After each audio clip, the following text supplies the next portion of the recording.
तो मैंने बहुत करीब से देखा है सर। मुझे मेरे ही नेता ने अपने ही घर में बहुत ही बेरहमी से पिटवाया सर। उसके बाद जब मैंने एफआईआर दर्ज करने की कोशिश करी, इस पर बोलिए, सर मैंने वही रिकॉर्ड पे जाएगा प्लीज। सर मैंने जो एफआईआर दर्ज करने की कोशिश करी तो मुझे डराया गया, धमकाया गया।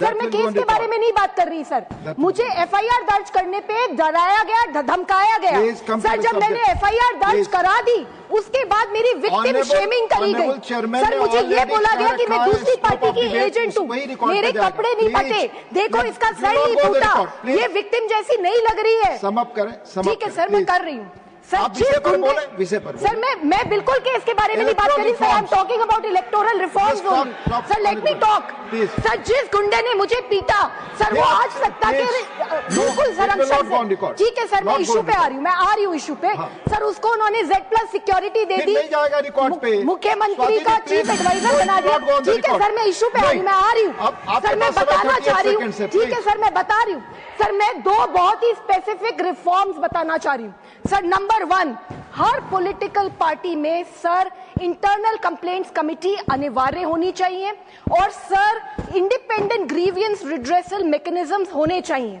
सर। जितनी भी महिलाओं के खिलाफ कंप्लेंट्स आती हैं सर, उन कंप्लेंट्स का एनुअल पब्लिक डिस्क्लोजर होना चाहिए और हर कंप्लेंट के ऊपर action taken report election commission को देना चाहिए सर। अगर हम महिला सांसदों के ऊपर हिंसा नॉर्मलाइज करेंगे तो जो ये हम 33% रिजर्वेशन करने जा रहे हैं, हो सकता है उसके लिए महिलाएं आगे ही ना आ पाए सर। मुझे बस एक लाइन बोलने दीजिए, मैं बहुत देर से सुन रही हूँ, कोई महिलाओं के इश्यू पे नहीं बोला है सर। मुझे बस एक लाइन बोलने दीजिए सर। मैं यही कहना चाहूंगी कि डेमोक्रेसी सिर्फ वोटों की नहीं, हमें डिग्निटी की ट्रांसपेरेंसी भी डेमोक्रेसी मांगती है सर। जब महिलाएं सुरक्षित होंगी तो वो संसद और विधानसभाओं में आएंगी और जब वो अपनी जगह बनाएंगी तो महिलाओं के अधिकार और सुरक्षा की आवाज पूरे देश में गूंजेगी।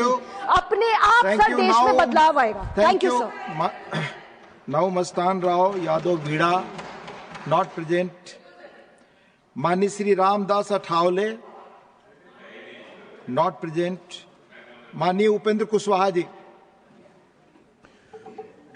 महोदय 3 मिनट का समय है, जल्दी जल्दी में 2-3 बात मैं रखना चाहूँगा।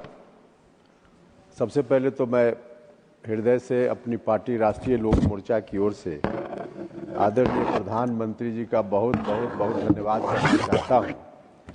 उन्होंने 1 नेशन 1 इलेक्शन की बात की शुरुआत की और आज आलम यह है कि हर जगह सदन से लेकर सड़क तक इसकी चर्चा हो रही है। हम अपनी पार्टी की ओर से इस थ्योरी का भरपूर समर्थन करते हैं और हम उम्मीद करते हैं कि हर पक्ष जो इससे संबंधित है, इलेक्शन कमीशन हो, सरकार हो, जल्दी से जल्दी इस पर निर्णय सब मिलकर करेंगे और 1 नेशन 1 इलेक्शन की थ्योरी पर यह देश आगे बढ़ेगा।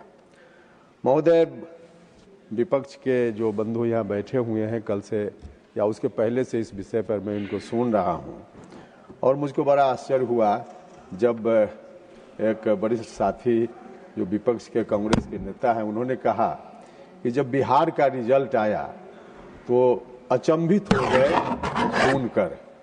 महोदय, अब बिहार के रिजल्ट के बारे में इस तरह की बात जो विपक्ष के माननीय सदस्यों के द्वारा की जा रही है, एक तरह से बिहार के जनादेश का अपमान है, बिहार की करोड़ों जनता का अपमान है। अब आंकड़ों में हम देखें तो कहीं से इनकी बात टिकती नहीं है। महोदय, अब जनता इनको नकार रही है तो उसका दोष सिस्टम पर दे रहे हैं, इलेक्शन कमीशन पर दे रहे हैं। सच यह है महोदय, मेरे हाथ में कुछ आंकड़ा है और उसके हिसाब से लगभग 63 कंस्टिट्यूएंसीज आउट ऑफ 243, इसमें 4% से ज्यादा इनको 2020 के मुकाबले अभी वोट मिला है विपक्ष के लोगों को। 100 के लगभग सीट ऐसी हैं जहां इनको 2020 के मुकाबले में 2025 के विधानसभा में प्रतिशत में इनको वोट ज्यादा मिला है। अगर वोट चोरी की बात होती तो कैसे इनको वोट ज्यादा मिलता। महोदय, हम उसके कुछ विशेष आंकड़ों में हम जाएं तो पारू विधानसभा क्षेत्र वहां है। पारू विधानसभा क्षेत्र में 2020 में इनके उम्मीदवार को मात्र 13,861 वोट मिला था और इस बार 2025 में 95,272 वोट मिला है। कहां से वोट चोरी हो गई? नालंदा विधानसभा क्षेत्र में इनके उम्मीदवार को पिछली बार मात्र 17,293 वोट मिला था, इस बार 72,424 वोट मिला है। कौन सा वोट चोरी हो गया? महोदय, वाल्मीकि नगर में 53,321 वोट मात्र मिला था, इस बार 1,07,730 वोट इनको मिला है। और भी आंकड़े मेरे पास है, समय का अभाव में नहीं बोल पाऊंगा, लेकिन इस तरह से वोट चोरी का आंकड़ा आप बोलते हैं और जो डेटा है वह कुछ और बोलता है। वोट चोरी अगर हो गई होती तो इतना वोट जो आपका इजाफा नहीं हुआ होता, यह साफ है। इसलिए आपसे आग्रह है विपक्ष के लोगों से कि यह कहना बंद कीजिए। एक बात अंत में मैं कहकर अपनी बात समाप्त करूंगा। महोदय, आज जो भौतिकवाद का दुष्प्रभाव है, किसी पार्टी विशेष की बात नहीं है, पूरे सिस्टम पर, पूरे देश पर, आदमी के जीवन के हर क्षेत्र पर इसका जो दुष्प्रभाव है, उसका नतीजा धीरे धीरे इस ओर बढ़ रहा है कि कल अगर ठीक से कंट्रोल नहीं किया जाए इलेक्शन कमीशन की ओर से, अंतिम बात मैं कह रहा हूं महोदय, इलेक्शन कमीशन की ओर से कंट्रोल नहीं किया जाए तो जो साधारण कार्यकर्ता है किसी भी पार्टी का, वह चुनाव नहीं लड़ पाएगा।